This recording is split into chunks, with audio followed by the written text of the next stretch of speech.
अरे छोटा सा चैप्टर है ना, फटाफट 3-4 दिन में अपन इसको निपटा के खत्म कर देंगे, ठीक है। चलो, government initiative to foster the entrepreneurship को बढ़ाने के लिए गवर्नमेंट ने अलग अलग स्कीमें निकाली है। पहली स्कीम का नाम क्या है बेटा? क्या स्कीम है? Make in India. जानते हो कि क्या होता है मेक इन इंडिया? बता सकते हो क्या? फटाफट बोलो।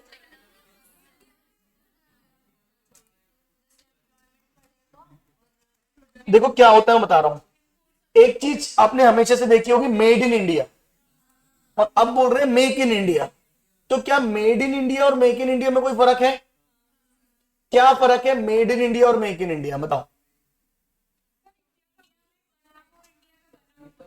हाँ, ये तो वेरी गुड था ना, हिंदी अनुवाद कर दिया आपने। इसकी क्या एक्चुअल रियल सेंस में उसका क्या फर्क है, मेड इन इंडिया और मेक इन इंडिया?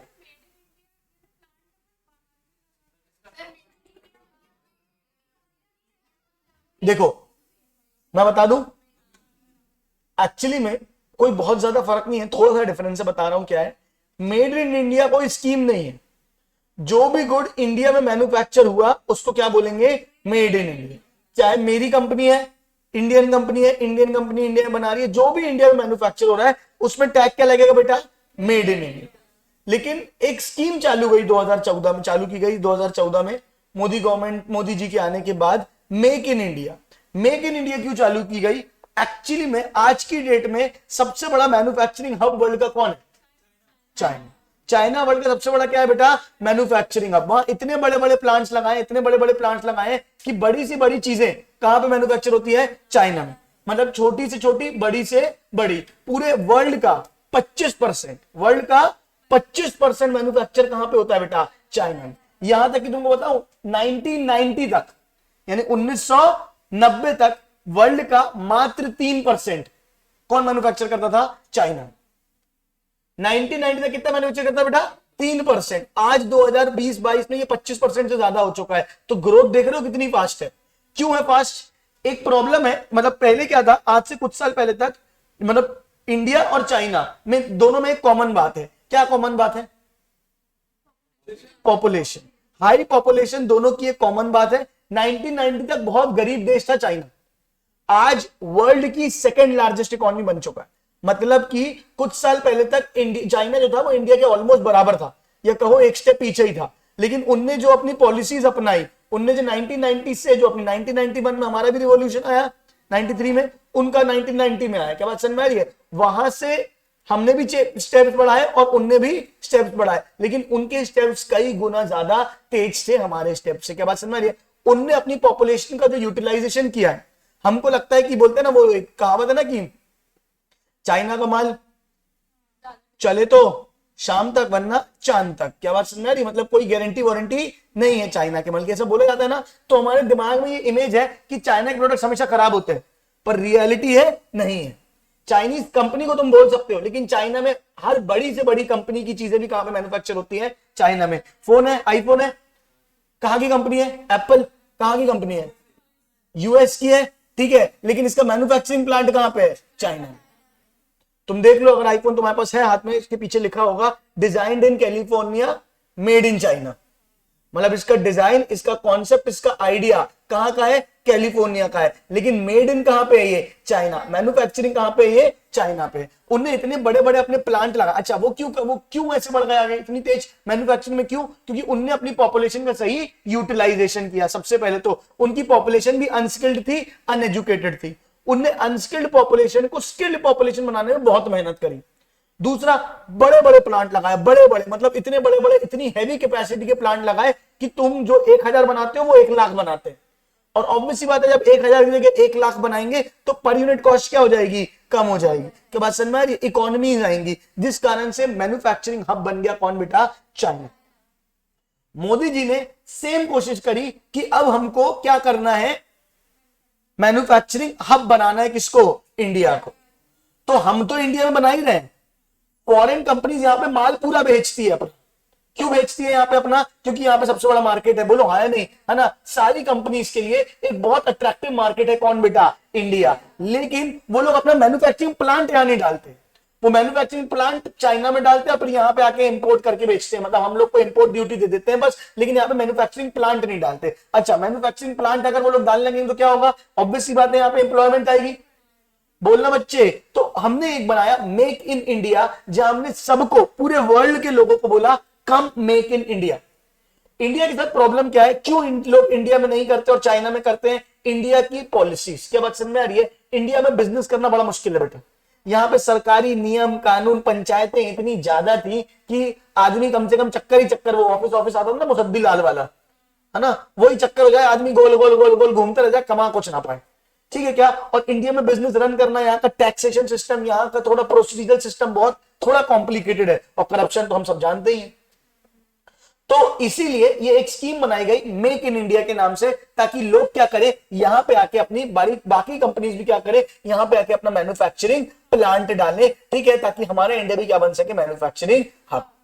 ऑनेस्टली क्या ये वर्क किया? क्या ये वर्क किया? अगर देखा जाए तो कुछ हद तक वर्क किया, लेकिन ओवरऑल अगर आप यहाँ बुक में तो अच्छा ही अच्छा दिया होगा, क्योंकि किताबें अच्छा ही बताती हैं कि बात समझ रही, लेकिन तुम रियल वर्ल्ड सिनेरियो को गूगल में जाके यूट्यूब में जाके देखोगे ना, तो make in India was not that big success. GDP में कंट्रीब्यूशन, जीडीपी में कंट्रीब्यूशन समझते हो?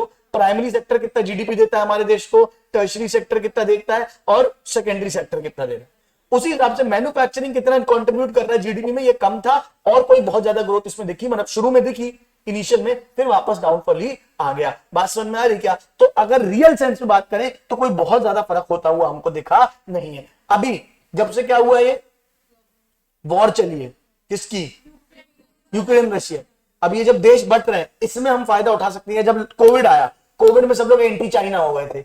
जब एंटी चाइना हो गए थे, अगर ऐसा कुछ हो जाए कि एंटी चाइना हो जाए, तो सेकंड प्लेस बेस्ट प्लेस क्या बचेगी? इंडिया। तब बोल रहे थे कि कोविड आया है, देखना अगर लोग चाइना से अपना बिजनेस विड्रॉल करेंगे, बड़ी बड़ी कंपनियां निकलेंगी, तो कहां आएंगी? इंडिया। अरे लेकिन कोई क्यों आएगा? व्यवहार में थोड़ी आएगा, जब तक उसको तुम बेनिफिट नहीं दोगे, जब तक तुम उनको ऐसा मार्केट नहीं दोगे, जब तक तुम उनको ऐसी पॉलिसीज नहीं दोगे। अरे होगी यूएस और चाइना की लड़ाई, क्या बात समझ में आ रही है? अगर एप्पल कंपनी को बेनिफिट होगा तो वहीं पे मैन्युफैक्चर करेगी, अंटिल अनलेस इंडिया उनको बेटर सिचुएशन या प्लेस दे दे। इक्वल भी दे दे तो आदमी इंडिया आ जाएगा, चले यार ठीक है, व्यवहार के चलते आ जाए, लेकिन अल्टीमेटली ऐसे तो नहीं आएगा। आई कि नहीं, बात समझ में बोलो ना यार। हो सकता है आने वाले 2-4-5 सालों में क्या हो जाए, चाइना बीट कर जाए किसको? यूएस को, और वर्ल्ड लार्जेस्ट इकोनॉमी भी बन सकता है। ऐसा चाइना बहुत जोर शोर से दावा कर रहा है। क्लियर है क्या? एक वीडियो भी दिखाऊंगा मैं ना। इंडिया अभी अभी बेटा इकोनॉमी के पॉइंट ऑफ व्यू बहुत पीछे है ना, मत सोचो, है ना, इकोनॉमी के पॉइंट ऑफ व्यू बहुत पीछे। ठीक है, आ जाओ देखते हैं।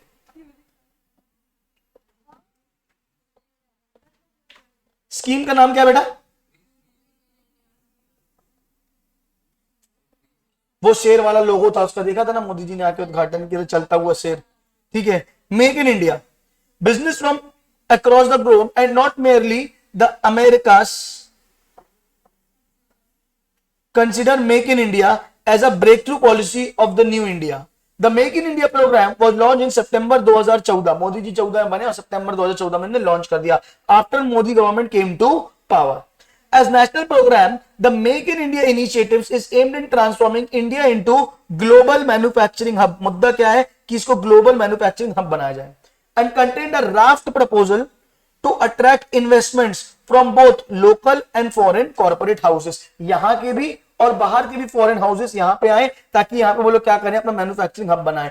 इन 25 की एरियाज आइडेंटिफाई सचेस, इन सब की मैन्युफैक्चरिंग हब हमको चाहिए। ये नाम रखने याद करने की जरूरत नहीं है, नॉर्मली सारी ऑटोमोबाइल कंपनी यहां खोलें, automobile components, aviation, biotechnology, chemicals, construction, defence, electrical, machinery, electronic system, food processing, IT, leather, media, mining, oil, अरे पूरी दुनिया भर की चीजें हमारे देश में बने। मुद्दे का मतलब ये है, समझे कि नहीं? Ports, railway, road, trace, textile, thermal, tourism, wellness, इतनी चीजें। क्लियर है क्या? अरे बोलो ना बच्चे। और इसके अलावा कोई आएगा तो हम मना करेंगे क्या? नहीं नहीं, जिसको आना है आने दो। क्लियर है क्या? With this scheme the government has increase the FDI limit in various industries to attract the foreign investment and participation. पहले पता क्या नियम था कि अगर फॉरेन की कंट्री को यहाँ पे आना तो अकेले नहीं आ सकती, किसी ना किसी इंडियन पार्टिसिपेंट को लेके आएगी, इंडियन पार्टनरशिप में लेके आएगी। नहीं तो हीरो होंडा कैसे बना, मारुति सुजुकी कैसे बना? क्या बात समझ में आ रही है? ये सब क्या है कि पहले था कि अगर फॉरेन कंपनी आ रही तो अकेले नहीं आने देंगे, कोई इंडिया को पार्टनरशिप में लेके आओ। एफडीआई का परसेंटेज कम अलाउड था, अब एफडीआई को 100% बहुत जगह पर अलाउ कर दिया गया है, लेकिन स्टिल मेरा ये मानना है अभी भी बहुत सारी जगहों पर रिस्ट्रिक्शंस है। It is established an investor facilitation centre. Investor facilitation centre मतलब सारे इन्वेस्टर यहां पे आए और अपना पैसा यहां पे लगाए। अभी रिसेंटली तुमने देखा होगा, सुन रहे हो क्या, पहले इंडिया एज ए होल काम करता था, अब एक अच्छी बात यही है हर स्टेट अपने आप को प्रमोट करने में लगा हुआ है।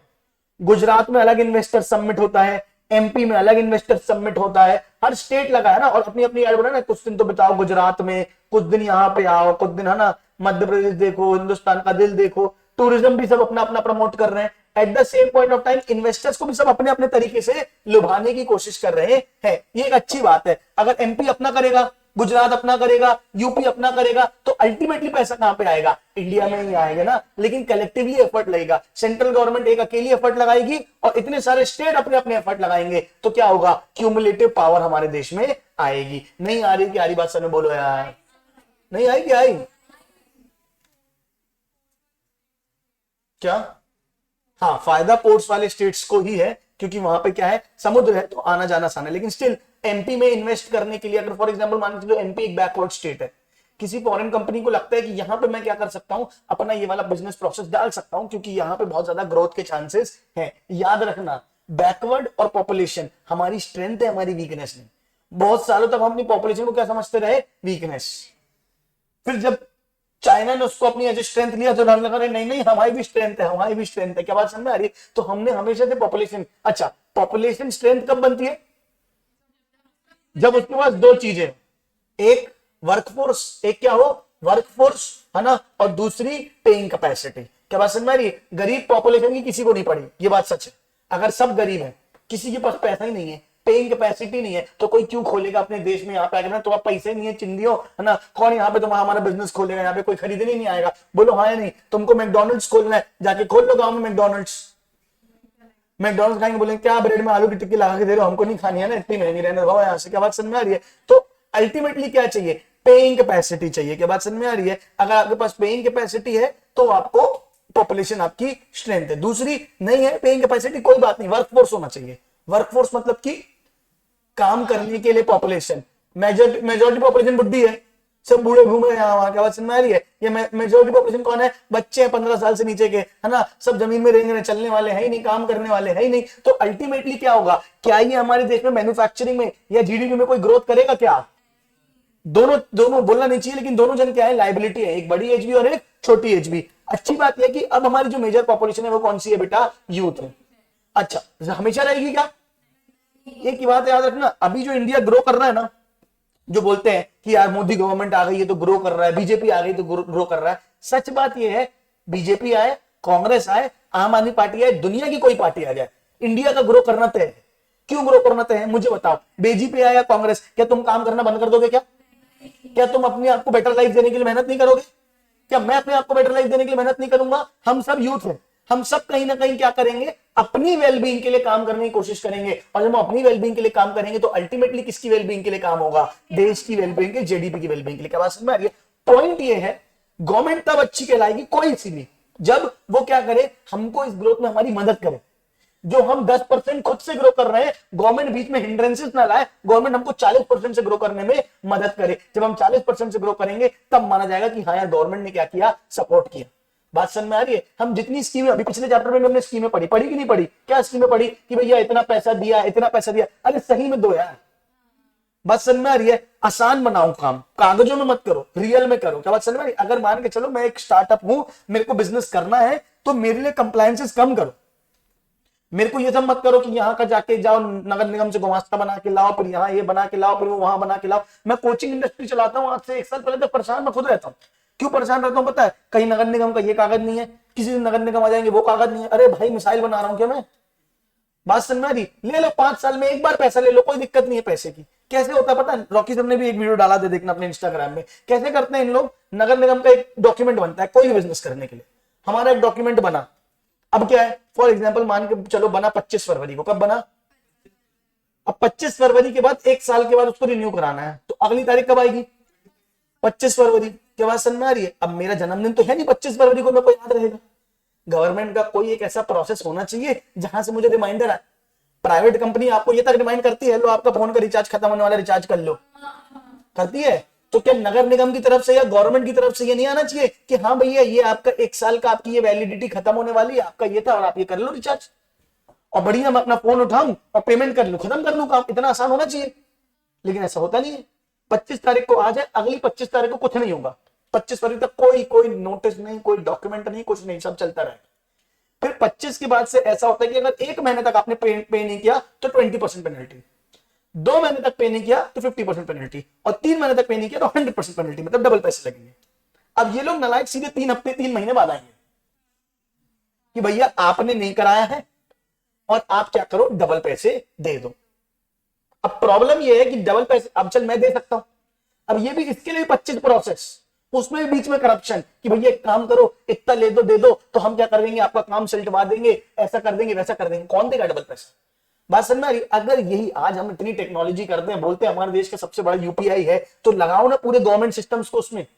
क्यों नहीं मैं अपना वो ऐसे ही पे कर सकता हूं नगर निगम को, कोई भी चालान गूगल पे से, क्यों मुझे रिमाइंडर नहीं आता? ये सब क्या है? अल्टीमेटली बिजनेस में क्या बनते हैं बेटा? हिंड्रेंसेस बनते हैं। बात समझ में आ रही कि नहीं आ रही?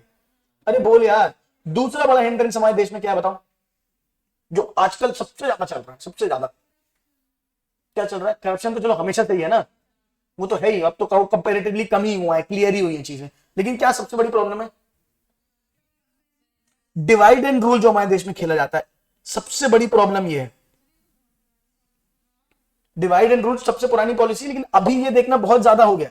अभी तुम रिसेंट ईयर्स में देखोगे ये जो लोग बोल रहे हैं ना, छोटे छोटे बच्चे यार, 12th क्लास के बच्चे, फर्स्ट बच्चे हिंदू हिंदू कर रहे हैं, क्या बात समझ रही? वो हिंदू मुसलमान कर रहे हैं, किसी को फायदा नहीं होने वाला। अल्टीमेटली क्या होगा मैं तुमको बताऊं, अल्टीमेटली क्या होगा? अल्टीमेटली तुम गरीब होगे। क्यों गरीब होगे? तुम बताओ, तुम बिजनेसमैन हो, दिल्ली में 5 साल में 2 बार दंगे हुए, यूपी में दंगे हुए, यहां दंगे हुए, वहां दंगे हुए। दंगे होने से क्या होता है? क्या होता है दंगे होने से? अगर मेरी दुकान है, दुकान बंद रहेगी, फिर 3 दिन तक, अभी बीच में कर्फ्यू लग गया, फिर क्या होगा? इंटरनेट बंद कर दिया। अरे तुम दंगे कर रहे हो आपस में रोड में, एक आईटी कंपनी जो अपना काम कर रही है, तुमने उसका इंटरनेट बंद कर दिया, तुम्हारा कुछ गया? नहीं गया, खाली तो घूम रहे रोड में, चला रहे हो पत्थर, फेंक रहे हो डंडे। के बाद समझ में? अल्टीमेटली हुआ क्या? वो आईटी कंपनी का 1 घंटे बिना इंटरनेट के 1,10,00,000 का नुकसान है, तुमने 1 करोड़ की लगा दी उसकी। अगली बार आएगी वो कंपनी यहाँ पे, बोले तुमने लड़ो, एक काम करो, गवा दो, गवा दो। बात समझ में आ रही है? तो क्या है ना, इंपॉर्टेंट ये है कि हमको मॉडर्न होकर सोचना पड़े, हमको अपनी, अरे करो ना कंपटीशन, करना ना हिंदू मुसलमान, करो कंपटीशन, किस चीज में करो, एजुकेशन में करो ना, कि हाँ हम ज्यादा पढ़े लिखे, तुम पढ़े लिखे होकर दिखाओ, वो भी पढ़ेंगे, करो जिसमें करना। पॉइंट ये है कि आप अगर ऐसी चीजें करोगे तो अल्टीमेटली कौन सफर करता है बेटा? बिजनेस। चलो मैं तो अपना देश छोड़ के नहीं जाने वाला कहीं नहीं, ये बात समझ में आ रही है, लेकिन फॉरेन कंपनी कोई है, कोई फॉरेन कंपनी है जो यहाँ पे आके सेटल हो रही है, कोई एफडीआई कर रही है, वो क्यों लगाएगी पैसा यार ऐसे देश में जहां हर 3 महीने में एक बार बंद होता है बिजनेस? बात समझ में आ रही है? तो अगर आप उसको स्टेबिलिटी नहीं दोगे, अगर आप उसको क्या नहीं दोगे? स्टेबिलिटी नहीं दोगे, अगर आप बिजनेस के लिए प्रॉपर माहौल नहीं दोगे, तो अल्टीमेटली आप ग्रो नहीं कर पाओगे। आ रही है? अच्छा, ऐसा नहीं कि हमारे देश में होता है, सब में होता है, हर देश में ही होता है। कहीं हमारे यहाँ पे क्या है, हिंदू मुस्लिम है, बाकी देशों में ब्लैक एंड व्हाइट है। बात समझ में? लेकिन ये इतना बड़ा नहीं हो जाना चाहिए कि हमारी नॉर्मल लाइफ में सफर करने लगे, हमारे देश के बिजनेसेस सफर करने लगे, लोग हमारे देश में इन्वेस्ट करने से डरने लगे और बचने लगे। ये ऐसा नहीं होना चाहिए। समझ आई कि नहीं? बात समझ में बोलो ना यार। हमेशा याद रखना, जो सोच हम रखेंगे वो सोच आगे चलेगी, क्योंकि हम फ्यूचर है। जो सोच हमारे पेरेंट्स, हमारे दादाजी उनकी है, हमारे दादाजी उठा के बताते कि अरे ऐसा नहीं है, ये ऐसा थोड़ी है, हमारा देश ये गड़बड़ है, अरे वो हो गई यार पुरानी बात, आगे बढ़ो, बड़े हो जाओ। क्या बात समझ में आ रही है? हम लेके बढ़ रहे हैं, नहीं उससे साल में हमारे साथ ऐसा हुआ था तो आज हम उनके साथ वैसा करेंगे, फिर आज हम वैसा करेंगे तो फिर अपने पोतों को यही सिखाएंगे, हमारे साथ ऐसा हुआ था, तुम भी बेटा ऐसा ही करो, यही चलता रहेगा। क्या बात समझ में आ रही है ना? जंगली थे जंगली रहेंगे। और अगर यही हम मॉडर्न अप्रोच सिखाएंगे, बेटर चीजें सिखाएंगे, तो बेटर चीजें हमारे देश में डेवलप होंगी। नहीं आ रही? क्या आ रही बात? समझ बोलो बेटा। तो ये थी एक स्कीम जो लॉन्च की गई थी, जिसको हम बोलते हैं क्या बेटा? Start make in India. क्या बोलते हैं, क्या बोलते हैं बेटा? Make in India. क्लियर है? All clear? अरे बोल बेटा। दूसरी स्कीम कौन सी है? स्टैंडअप इंडिया अपन पढ़ चुके हैं पहले, अपन इसको 2 मिनट छोड़ते हैं। स्टार्टअप इंडिया में आते हैं। कहां पे आते हैं बेटा? Startup India. स्टार्टअप इंडिया क्या है? स्कीम है, गवर्नमेंट ने बहुत अच्छी लॉन्च की है, नो डाउट। मतलब ये वाली गवर्नमेंट जो है, इसने बहुत अच्छी स्कीमें लॉन्च की हैं, जो पहले उतना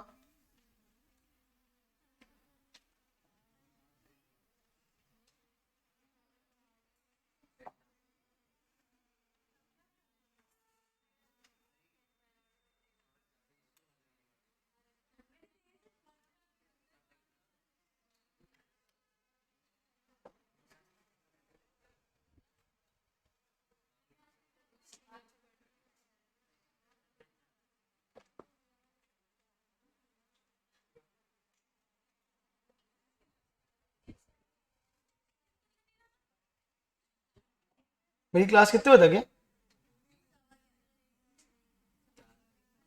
11:30।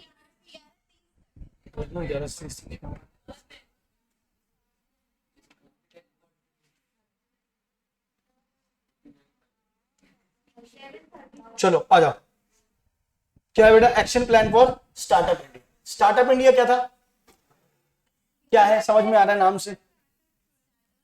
स्टार्टअप इंडिया एक ऐसी स्कीम है कि स्टार्टअप करने में मदद करेगी। अगर कोई नया बिजनेसमैन है, कोई नया एंटरप्रेन्योर है और वो क्या करना चाहता है, आप स्टार्टअप करना चाहते हो, है ना। अभी तुमने रिसेंटली देखा होगा स्टार्टअप की बहुत भयंकर होड़ चली है।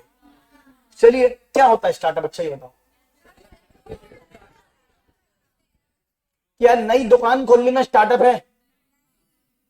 क्या अच्छा चलो नई कंपनी बना लेना स्टार्टअप है? अगर मान के चलो मैंने अपनी नई कोचिंग खोली और उसको आईटेक्स प्राइवेट लिमिटेड रजिस्टर करा दिया, तो क्या ये स्टार्टअप कहलाएगा? स्टार्टअप का असल मतलब होता है to doing something new, starting something. आप कुछ इनोवेटिव लेके आ रहे हो। अरे किराना दुकान खोल के उसको स्टार्टअप मत बोलो। बात समझ में आ रही है? आप कुछ ऐसा रेवोल्यूशनरी चीज लेके आओ जिसमें क्या हो बेटा, स्टार्टअप हो। क्या बात समझ में आ रही है? याद रखना, अमीर बनने का एक ही तरीका है, बिजनेस, हमेशा। क्या बात समझ में आ रही है? सैलरी से आप बेटर लाइफ स्टैंडर्ड पा सकते हो, बहुत अमीर नहीं बन सकते। बहुत अमीर मतलब 2,000 करोड़ नहीं कमा पाओगे कोई भी नौकरी में। कोई भी नौकरी में 2,000, 3,000, 4,000, 5,000, 10,000 करोड़ कमा पाओगे क्या? नहीं। अगर बहुत बड़ा आदमी बनना है तो अल्टीमेटली क्या करना पड़ेगा, बिजनेस। ये माइंडसेट हमारे देश में चेंज हो रहा है, बहुत अच्छी बात है। आज से 5 साल पहले, 5 साल पहले क्या, कुछ साल पहले चले जाओ, 5-7 साल पहले, तो क्या सुनने को आता था, सरकारी नौकरी मिल जाए जीवन सफल हो जाएगा। आज आदमी को सरकारी नौकरी मिल रही है पर नहीं चाहिए। क्या बात समझ में? बहुत सारे लोग अभी भी हैं उसमें, ठीक है, क्या उसमें कोई बुराई भी नहीं है, लेकिन नॉर्मली क्या है, मेजोरिटी जनता क्या सोचती थी, नौकरी मिल जाए, 25 लाख का पैकेज लगा खुश हो जाएंगे, 2 लाख रुपए महीने का बेहतरीन। के बाद समझ में आ रही है? 50 लाख रुपए महीने मिल जाएंगे, 3 लाख रुपए महीने मिल जाएंगे, 50 लाख साल का पैकेज, बहुत अच्छी बात है, लेकिन कितनी साल, कहां तक पहुंचोगे? के बाद समझ में आ रही है? अल्टीमेटली आप करोड़पति अरबपति कब बनोगे, जब आप क्या करोगे, बिजनेस। तो अल्टीमेटली हमारे, खासकर हम कॉमर्स वाले हैं, हम कॉमर्स वाले बच्चे, हमारे दिमाग में बिजनेस घूमना चाहिए। हमारे दिमाग में क्या घूमता है, क्या बात समझ में आ रही है? हमारा, क्योंकि स्कूल में हमको वो माइंडसेट नहीं दे पा रहे, हमको यहाँ पे भी 12th में कोचिंग में भी हमको वो माइंडसेट क्रिएट करना चाहिए कि भाई कॉमर्स मतलब धंधा, तुम धंधा करने के लिए बने। क्या बात समझ में आ रही है? तो अगर तुम बिजनेस माइंडसेट रखोगे तो तुम ग्रो करोगे। और अल्टीमेटली ये आज की डेट में नए टाइम पे आ रहा है। और वो भी अब क्या होता है, बिजनेस सब लोग क्यों चालू करते हैं, अमीर बनने के लिए। अमीर बनने के लिए बिजनेस चालू करोगे, जरूरी नहीं है बिजनेस ग्रो करे। क्यों नहीं ग्रो करेगा? क्योंकि उसमें किसका फायदा है, तुम्हारा। सामने वाले कोई फायदा है क्या? अगर तुम सामने वाले का फायदा नहीं सोचोगे, अपना फायदा सोच के कोई बिजनेस चालू करोगे, मतलब उसमें अपना प्रॉफिट मार्जिन रखोगे, हाँ हाँ इतने पैसे मिल जाए, मजा आ जाएगी, सामने वाला तुमसे कोई क्यों खरीदेगा? कभी भी देखना, वो शार्क टैंक देखा होगा, उसमें सबसे पहले आके वो लोग सबसे पहले आके क्या बताते थे कि हम कौन सी प्रॉब्लम सॉल्व कर रहे हैं। अरे एंटरप्रेन्योरशिप का मतलब क्या होता है, सॉल्विंग अ प्रॉब्लम। बात समझ में आ रही है? अरे सोचो ना यार, हम अर्ली मैन थे, हम पेड़ पौधे पहनते थे, हमको ठंडी लगती थी, हमने एक पौधा देखा, अरे ये तो रुई निकलती है, इससे तो रुई का एक काम किया जा सकता है, कपड़ा बनाया जा सकता है, उसको ओढ़ के पहनेंगे तो ठंडी नहीं लगेगी। बात समझ में आ रही है? हम क्या करते थे, हम अर्ली मैन थे, हमको कुछ नहीं आता था, हम सामान घसीट घसीट के लेके जाते थे। हमने बोला एक काम करते, लकड़ी को गोला काट के चक्का बना देते हैं, क्या हो जाएगा, आसान हो जाएगा, जिंदगी आसान कर दी। अब जब चक्का बन गया, आसान हो गई जिंदगी, तो अब वो चक्का एक कमर्शियल चीज, टायर बिक रहा। नहीं आ रही क्या, आ रही बात सब में? पहले क्या था, चिट्ठी लिखते थे हम यहां से, अब चिट्ठी लिखते थे तो क्या प्रॉब्लम होती थी, अब चिट्ठी लिखते तो क्या प्रॉब्लम होती थी कि अब चिट्ठी कब पहुंची, यहां से पहुंची मेरी तबीयत खराब है, वो पहुंची जब तक निकल ली है, क्या बात समझ में आ रही है? दिक्कत ही हो गई। तो फिर उस प्रॉब्लम को सॉल्व करने के लिए क्या बनाया गया, टेलीफोन बनाया गया। क्या बनाया गया, टेलीफोन। अब टेलीफोन बनाया गया तो टेलीफोन के साथ क्या प्रॉब्लम थी, हाँ जी अभी वो घर पे नहीं है, बाहर गए हैं, क्या बात समझ में आ रही है? अरे अभी तो हम मार्केट गए, क्या बात समझ में? टेलीफोन की इतनी लंबी तार थी, कहीं तार कट गई, कहीं क्या करें, बड़ी परेशानी। तो टेलीफोन की प्रॉब्लम सॉल्व करने के लिए क्या बनाया गया, मोबाइल। बात समझ में आ रही है? अरे बोल बेटा। अब मोबाइल में बात करते थे, कहीं भी किसी को भी कॉल कर सकते। मोबाइल के साथ प्रॉब्लम क्या थी, अब जो मान के चलो वहां बैठा है, उसकी शक्ल नहीं दिख रही है ना, बात तो कर रहे हैं, रो रहे हैं, पता नहीं पता कैसे करें, सही में रो रहे हैं कि नहीं रो रहे हैं, क्या बात समझ में आ रही है? तो फिर क्या बना दिया, एक काम कर वीडियो कॉल कर ले। बात समझ में आ रही है? अब तो वीडियो कॉल भी आ गया, अब क्या प्रॉब्लम है?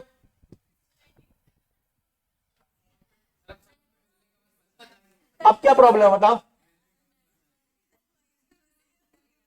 अब तुम्हारी नजरों में कोई प्रॉब्लम नहीं है? अब कोई प्रॉब्लम है क्या? अगर अब कोई प्रॉब्लम नहीं हो तो मैं एंटरप्रेन्योर नहीं हूं, क्या बात समझ में आ रही है? इसके बाद जब तक फोन में बात चल रही थी 90% लोगों को क्या लग रहा था, कोई प्रॉब्लम नहीं है, फोन में बात तो हो रही है। वो तो किसी ने सोचा कि यार वीडियो कॉल में देखने को मिल जाए तो मजा आ जाएगा, और वीडियो कॉल हो जाएगी तो सामने वाले को देख के बात कर पाएंगे अपन, तो वीडियो कॉल का इनोवेशन कर दिया गया। आज हमको क्या लग रहा है कि सब तो है, बढ़िया तो है, वीडियो कॉल तो हो गया, लेकिन कोई ना कोई पगला बैठ के सोच रहा होगा कि नहीं अब क्या कमी है, क्या कहां दिक्कत है, उसको सॉल्व कर देगा तो एंटरप्रेन्योर बन गया वो। बात समझ में आ रही है? हमारी नजरों में दो प्रकार के नजरिए होते हैं, एक कि सही चल रहा है, कमी है ही नहीं, और दूसरी कमी ढूंढ के उसको सोल्यूशन निकाल के क्या बना देना, उससे बिजनेस बना देना। क्या बस ने पानी पहले भी पी रहे थे, पानी आज भी पी रहे हैं, गंदा पानी पीने से डर लगता था, बोतल में भर के बेचने लगे, बिजनेस बन गया। क्या बात समझ में आ रही कि नहीं आ रही? बोलो हाँ या नहीं। तो आपको आज की डेट में ऐसे ही कुछ सोचना है, कभी भी देखना है शार्क टैंक बहुत देखो, रिपीटेडली देखो, उससे तुमको ये नहीं देखना है कि कौन क्या कर रहा है। सब लोग, हम लोग क्या देखते थे पता, मैक्सिमम लोग को मैंने देखते हुए देखा, इसको कितना पैसा मिला, इसको 10 करोड़ मिला, इसको 1 करोड़। अभी ये देखो उसने कैसे प्रॉब्लम को सोचा, और कैसी कैसी प्रॉब्लम को सोच के उन्होंने क्या बना दिया, सोल्यूशन बनाया।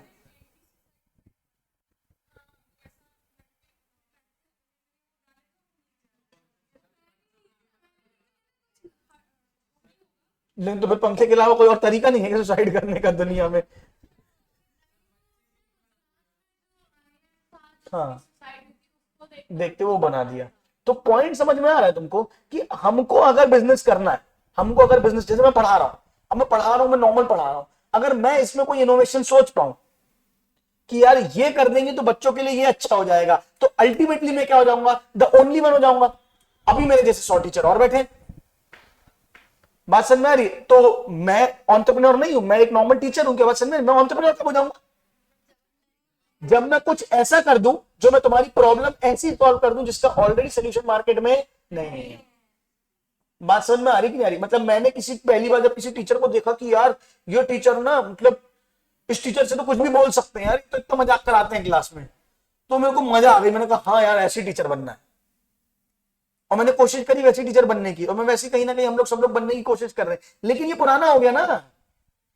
बात समझ में आ रही? अब तो कुछ नया करना है ना, अब तो सारे टीचर ऐसे, मैक्सिमम टीचर आज की डेट में यही कोशिश कर रहे हैं। तो अब ये इनोवेशन काम नहीं करेगा, अब क्या करना पड़ेगा, कुछ अलग, जो बाकी लोग अभी नहीं सोच पा रहे हैं। बात समझ में आ रही? तुम भी अपने काम में, अपनी जिंदगी में, और ये सारे प्रॉब्लम्स के सोल्यूशन निकल के कहां से आते हैं, डेली लाइफ से। कहां से? डेली। अरे जो प्रॉब्लम तुमको जा रही है बस वही प्रॉब्लम है जो पूरी दुनिया को जा रही है। आज की डेट में तुमको क्या प्रॉब्लम जा रही है, तुम ये सोच लो, उसका कोई बिजनेस बना दिया जाए तो बन गए तुम करोड़पति, अरबपति, 100 करोड़, 1000 करोड़ कमा लिए तुमने। अगर तुमने उसके बाद उसको सही बिजनेस में ढाल दिया तो आया कि नहीं आया, बोलो ना यार। वो शार्क टैंक देखते थे, शादी.com क्या है?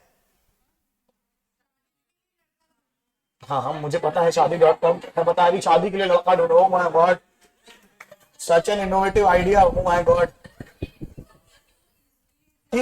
प्रॉब्लम थी ना, ये एक गैप था ना मार्केट में, कि भैया कोई शादी करने के लिए पर्पज से लड़का लड़की आपस में ढूंढ रहे हैं, तो मम्मी पापा पता नहीं कहां कहां से रिश्तेदारों को बोल बोल के, है ना, अलग वो करा रहे हैं, और हो नहीं रह पा रही है बढ़िया, पता नहीं कैसे कैसे लोग से मिलना पड़ रहा है, बहुत पंचायतें हो रही हैं। बात समझ में आ रही है ना? पहले कैसे, जब तक शादी.com ये सब वेबसाइट नहीं थी, तब तक शादी करवाने का एक ही तरीका था, मम्मी जिसको अरेंज मैरिज करनी, मम्मी पापा। अब मम्मी पापा के रिश्ते में जितने पहचान के जितने होंगे उतने यूज के मिलेंगे, तुम्हारी किस्मत कितनी छोटी हो गई। बात समझ में आ रही है?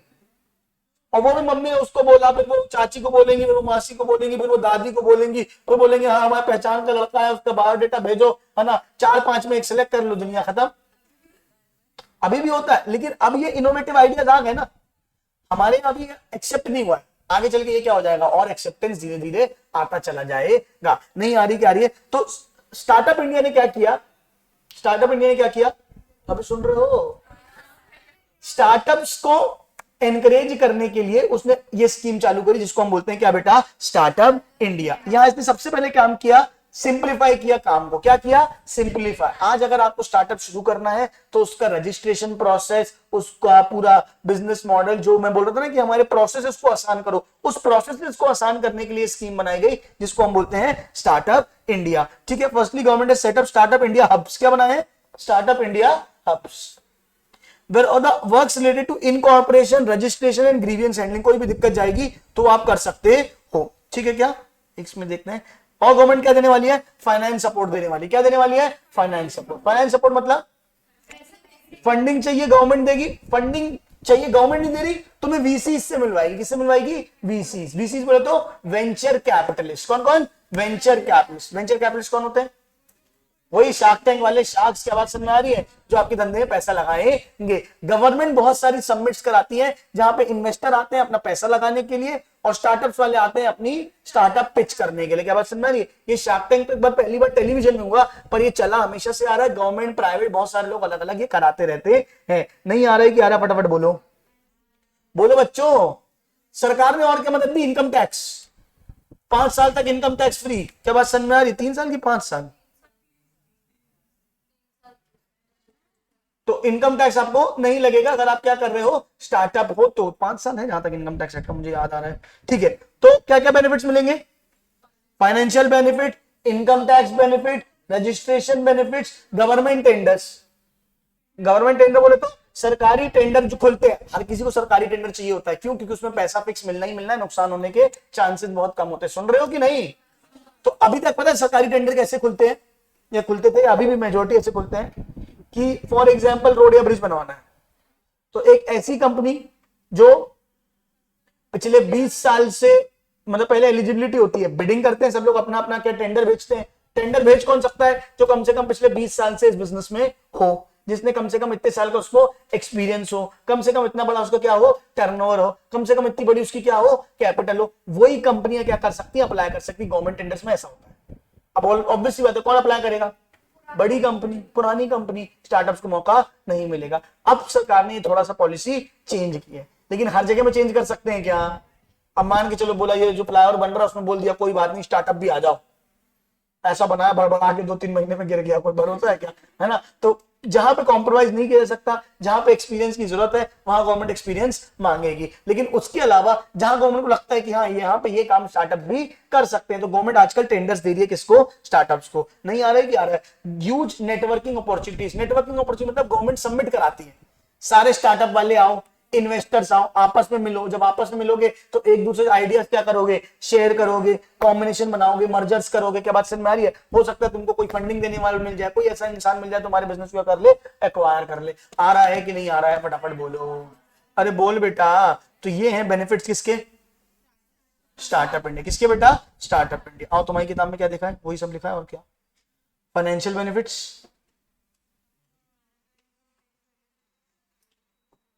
Income tax benefits, registration benefits, government tenders और ह्यूज नेटवर्किंग अपॉर्चुनिटीज। 3 साल के लिए टैक्स माफ है।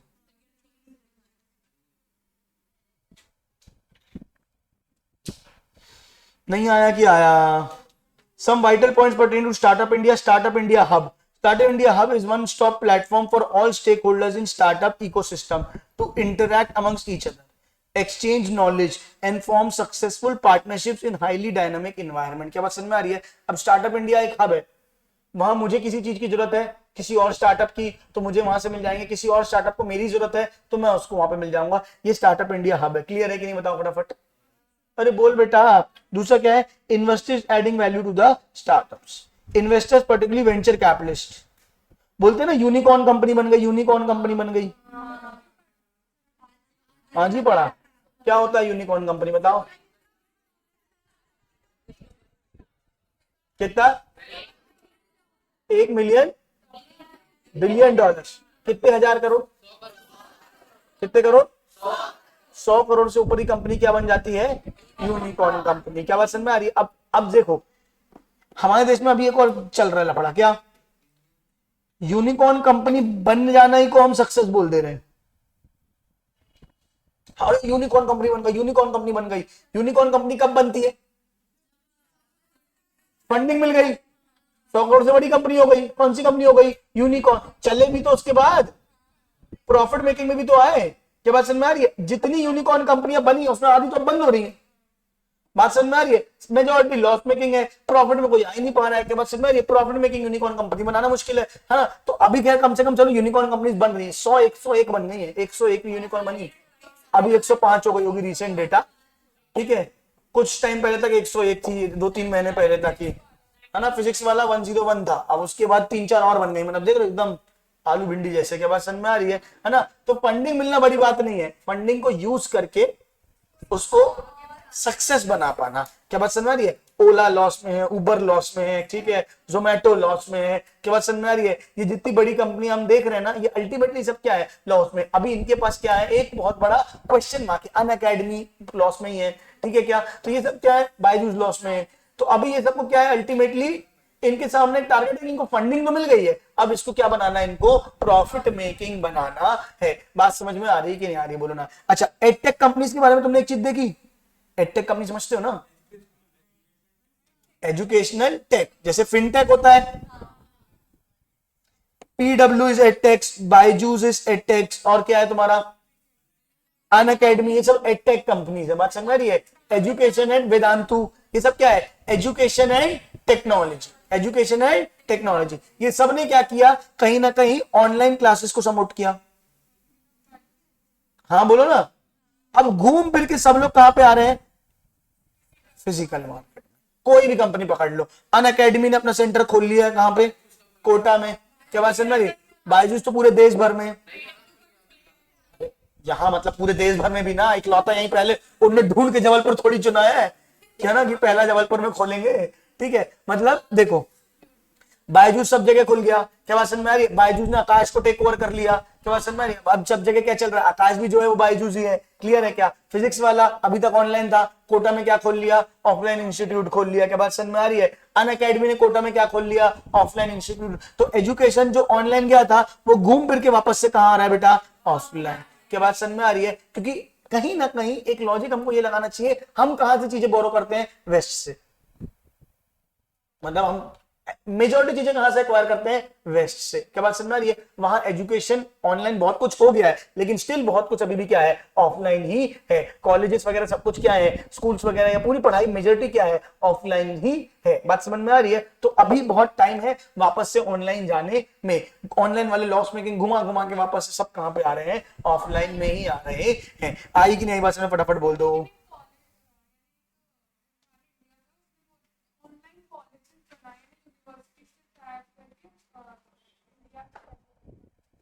हाँ, तो हो सकता है कि स्टार्टअप आ रहा हो, कि वो क्या वैल्यू है, क्या नाम है, वो देखना पड़ेगा। लेकिन अल्टीमेटली क्या है, अल्टीमेटली क्या है, एजुकेशन मिलना जरूरी है ना। तुम आज ऑफलाइन बैठे हो ना, ठीक है, मैं बोलूं चलो ये ठीक है, छोड़ो स्कूल्स, अगर स्कूल ऑनलाइन चलेंगे तो किसी काम के हैं क्या। क्योंकि स्कूल का पर्पस सिर्फ स्कूल है ही नहीं, वहां पढ़ाई है ही नहीं, पर्पस क्या है, पर्सनैलिटी। क्या बात समझ में आ रही है। कॉलेज का पर्पस सिर्फ पढ़ाई है ही नहीं, कॉलेज में कोई लेक्चरशिप उतनी इंपॉर्टेंट होती नहीं है। वहां पे क्या, जो थीसिस आप लिखते हो, जो नेटवर्किंग वहां पे करते हो, जो वहां पे आप दुनियादारी सीखते हो, वो इंपॉर्टेंट है ना। बात समझ में आ रही। यहाँ तुम आज फिजिकल क्लास में बैठे हो तो 4 लोगों से मिलते हो, 4 बातें करते हो, कम से कम एक एक्स्ट्रा 3 बातें सुनने को मिलती है। अगर ऑनलाइन क्लास, अरे जिस दिन टीचर हमारे पॉज बटन से चुप हो जाए और पॉज बटन से प्ले हो जाए, उस दिन क्या हो जाता है, हमारा कंट्रोल अपने आप में उतना ज्यादा होना चाहिए कि हम उसको क्या कर पाए, यूज कर पाए, वरना बर्बादी होती है। आई कि नहीं बात से, फटाफट बोलो। अरे बोल बेटा। और क्या आसान कर दिया सरकार ने, रेजिंग फंड, ठीक है। और क्या है, रिक्रूटिंग टैलेंट, मतलब एचआर सबमिट वगैरह, आप चाहो तो किसी को भी रिक्रूट कर सकते हो। मार्केटिंग, मार्केटिंग मतलब कि वीसीज तक तुमको पहुंचाना। वीसीज जो होते हैं वेंचर कैपिटलिस्ट, कौन होते हैं बेटा, वेंचर कैपिटलिस्ट आपको मदद करते हैं। क्या मदद करते हैं वीसीज, फंड रेजिंग में। अब आपने जैसे अच्छा बोलते हैं ना कि मैं ये वाले शार्क के साथ जाऊंगा, शार्क टैंक में, कि अब मैंने बोल दिया कि मान के चलो मैं आकाश गुप्ता के साथ जाऊंगा। अब आकाश गुप्ता नहीं, सॉरी वो तो स्टैंड अप कॉमेडियन है, कौन है वो, अमन गुप्ता। अब एक कंपनी, एक आया था हेडफोन की कंपनी वाला, उसको दूसरे लोग बड़ी फंडिंग देने तैयार थे, जो भी हैमर, जो भी। तो सुन तो लो क्या बता रहा हूं, 2 सेकंड ना, एक कॉल उठा लो, 2 सेकंड, इंपॉर्टेंट इट इज।